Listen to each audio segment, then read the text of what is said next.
Hey,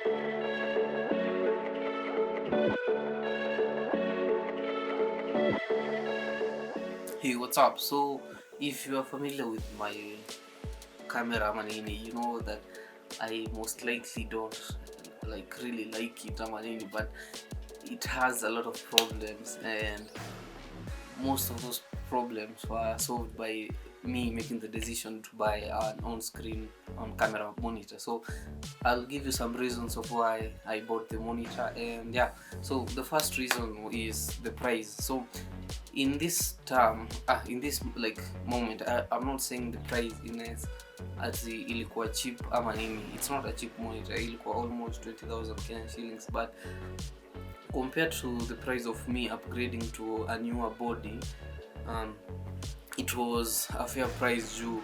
Like the the body I'm aiming to buy next, I don't know something to buy that will serve me for like 6 months or a year, and then I have the need to upgrade because of problems that may arise in me when I'm using it. So a monitor seemed to be a fair buy compared to like me saving up money to buy a new monitor. So to buy a new body. So that's that's one of the reasons of why I decided to buy the monitor. And if you're thinking like if it was an impulse buy, it wasn't an impulse buy.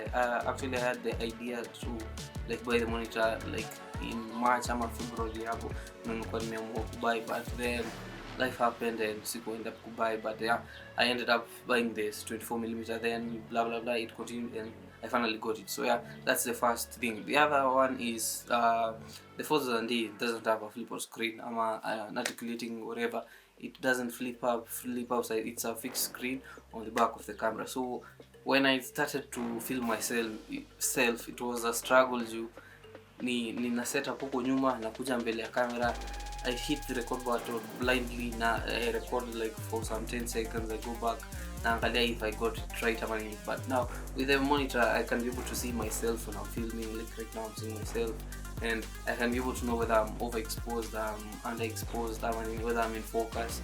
And when in terms of focus, that's that point due because I'm further than the haina autofocus. So even when I used to like sometimes manual focus, I had to like place an object where I'm supposed to be seated, and then ni focus, ni kuje, ni record the 10 seconds, I stop the recording, go back, and it was back and forth nini kajani hapo. So nishinde hapo nikiangalia whether I'm in focus nini, and sometimes I would miss the focus ama ni focus tu mbele kiasi to a place where nikimove nyuma tu kidogo hivi focus imepotea. So with the monitor iko na focus peaking, so I'm able to know where my face is. Like right now I can see the peaking, I can see the outline in my eye and around my kofia and my body, so I know I'm perfectly in focus. So yeah, the other one is false color. So if you don't know false color,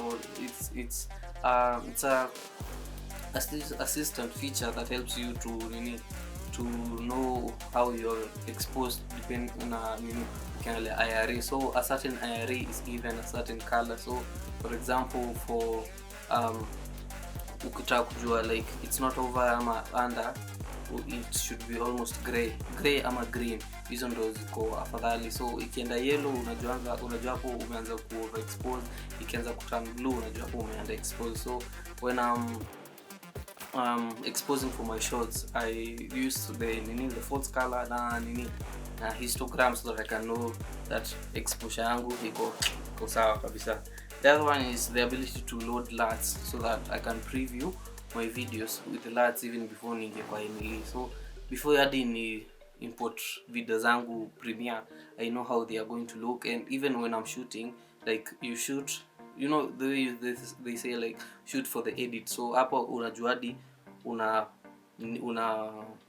una expose for the LUT. So hadi if you apply the LUT in post, out have to change many things. You already you got it right in camera. So yeah, the other one is Canon 4000D lacks a mic input ama head jack. So one, you can't connect a microphone to it, and you can't monitor your audio.